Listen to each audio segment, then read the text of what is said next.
এসেছে সত্য, ওয়াজাহাকাল বাতিল, চলে গেছে মিথ্যে।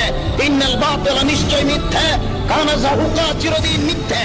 से आया हूँ, मैं बीपीओ एग्जीक्यूटिव हूँ। मेरा आपसे एक सवाल है, इस्लाम में हर गुनाह माफ है, लेकिन शिर्क की माफी क्यों नहीं है? अगर इंसान कत्ल करता है उसे माफी है, जिना करता है उसे माफी है, लेकिन शिर्क की माफी क्यों नहीं है? भाई साहब का सवाल है कि इस्लाम में सारे गुनाह की माफ़ी है, शिर्क की नहीं। कत्ल करता है माफ़ी है, जिना करता है माफ़ी है, शिर्क की माफ़ी क्यों नहीं? आप कुरान मजीद के बारे में जिक्र कर रहे जो सूरह निसा में है, सूरह नंबर 4 आयत नंबर 48 और आयत नंबर 116। इन दो आयतों में सूरह निसा सूरह नंबर 4 में लिखा है कि अगर अल्लाह चाहे तो कोई भी गुनाह को माफ कर सकता है, लेकिन शिर्क को कभी नहीं माफ करेगा, क्योंकि जो शिर्क किया है वो बहुत भटक चुका है। तो इसमें यह नहीं लिखा है कि अब जिना करेंगे तो माफ करेगा ही, कर सकता है अगर आप तौबा करेंगे तो। अगर आप तौबा करते कि मैंने जिना किया हूं, मैंने कत्ल किया हूं, मुझे माफ कर दे और इंशाअल्लाह मैं आइंदा नहीं करूंगा, तो अल्लाह माफ करेगा। उसी तरीके से शिर्क भी, अगर आप शिर्क करते हैं और अल्लाह से माफी मांगते हैं कि मैं अगली बार शिर्क नहीं करूंगा, तो अल्लाह शिर्क को भी माफ कर सकता है। लेकिन शिर्क की हालत में मरेंगे तो माफी नहीं है। आप मुशरिक जैसा मरेंगे, शिर्क करते हुए मरेंगे तो माफी नहीं। अगर आपने शिर्क किया, लाइक आज आप देख रहे हैं, कल भी परसों भी कितने गैर मुस्लिम बुत परस्ती करते थे, शिर्क करते थे, मूर्ति पूजा करते थे, अभी मुस्लिम बन गए। अल्लाह ताला बेशक माफ करेगा। और जिस दिन आप इस्लाम कबूल किए, आपके पिछले गुनाह सारे माफ, आपका स्लेट क्लीन। मैं माशाल्लाह अभी 46 साल का हूं, अच्छे काम करता हूं, इंसान हूं, गलतियां भी करता हूं। आप अगर इस्लाम कबूल करें, आपका स्लेट क्लीन। मेरे तो स्लेट में तो काफी चीज ऊपर नीचे है। अगर आप इस्लाम कबूल करें तो अल्लाह के रसूल फरमाते आपके सारे गुनाह माफ, स्लेट इज क्लीन। तो आप एक साफ सुथरे मुसलमान बनते, इसके बाद हिसाब किताब शुरू होगा। तो अगर आप मूर्ति पूजा करते थे, नहीं करेंगे तो क्यों माफी नहीं? सबसे बड़ा गुनाह है। क्योंकि अगर आप जिना करते गलत है, आप रेप करते गलत है, लेकिन आप उस इंसान को चोट पहुंचा रहे।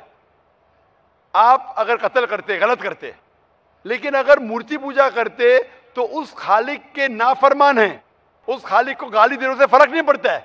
लेकिन अगर आप उस खालिक को गाली देंगे तो उसके अहकामात पे कैसे अमल करेंगे? आप उसके बताए रास्ते पे भी नहीं चलेंगे, आपका नुकसान होगा। तो आपके नुकसान को रोकने के लिए खुदा कहता है कि मूर्ति पूजा मत करो, कि मूर्ति पूजा करेंगे तो आप उसके जो अहकामात पे अमल नहीं करेंगे, आपको नुकसान होगा, उसके साथ साथ और भी गुनाह करेंगे। इसीलिए मूर्ति पूजा करने वाला सबसे ज्यादा बहका हुआ इंसान है। लेकिन अगर आप गलती के लिए माफी मांगते हैं और कहेंगे कि अगली बार नहीं करेंगे, तो अल्लाह ताला आपको माफ करेगा। मैं पूछना चाहता हूं, आप मूर्ति पूजा में मानते हैं भाई साहब? जी मानते हैं। क्यों, आपको लगता नहीं गलत है? आप क्या हिंदू है? जी। आपके मजहबी किताब में लिखा है, छंदों के उपनिषद में चैप्टर नंबर 6 अध्याय नंबर 2 श्लोक नंबर 1, एकम अद्वितीयम, खुदा एक है, उसके अलावा कोई नहीं है। लिखा है श्वेता श्वेता उपनिषद में अध्याय नंबर 6 मंत्र नंबर 9, नाचस्य कसी जनिता न चदीपा, उस ईश्वर, उस भगवान का कोई रब नहीं, उसके कोई वालदेन नहीं। लिखा है श्वेता श्वेता उपनिषद में चैप्टर नंबर 4 मंत्र नंबर 19 में, न तस्य प्रतिमा अस्ति, उस ईश्वर, उस भगवान की कोई प्रतिमा नहीं, कोई अक्ष नहीं, कोई पिक्चर नहीं, कोई पेंटिंग नहीं, कोई फोटोग्राफ नहीं, कोई मूर्ति नहीं, कोई बुत नहीं। लिखा है यजुर्वेद में चैप्टर नंबर 32 वर्ष नंबर 3 में मंत्र नंबर 3 में, न तस्य प्रतिमा अस्ति, उस ईश्वर, उस भगवान की कोई प्रतिमा नहीं, कोई अक्ष नहीं, कोई पिक्चर नहीं, कोई पेंटिंग नहीं, कोई फोटोग्राफ नहीं, कोई बुत नहीं, कोई मूर्ति नहीं। तो साफ तौर पे कई जगह आप हिंदू की मजहबी किताब में लिखा है कि मूर्ति पूजा गलत है। तो क्यों आप मूर्ति पूजा करते? भाई साहब जी, इस बारे में मुझे सही तालीम नहीं है, मुझे थोड़ा वक्त चाहिए। मैं इतने हवाले दे रहा हूं कि आपको लगता है कि मैं फेंकते जा रहा हूं।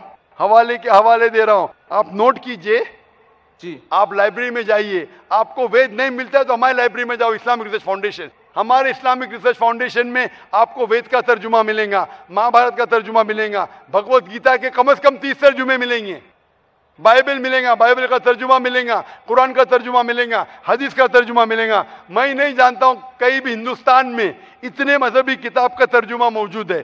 اسلامک ریسرچ فاؤنڈیشن میں فری لائبریری، ایئر کنڈیشن میں بیٹھو، فری پڑھو،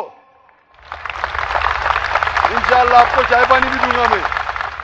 چائے پانی رشوت نہیں ہے، تو کہ آپ ٹھنڈے دماغ سے، کبھی ٹھنڈا دوں گا کبھی چائے پانی، تو آپ اچھے دماغ سے ریسرچ کیجئے۔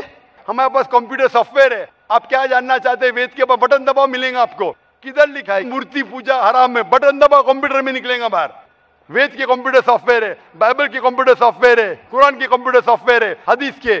تو میں آپ سے درخواست کرتا ہوں کہ آپ ریسرچ کیجئے کہ خدا ایک ہے، ریسرچ کیجئے کہ مورتی پوجا غلط ہے، ریسرچ کیجئے کہ آخری پیغمبر محمد صلی اللہ علیہ وسلم ہے، اور میں دعا کرتا ہوں کہ آپ کو حق جلدی ملیں تاکہ آپ اس دنیا اور آخرت میں سفلتا پائے۔ شکریہ۔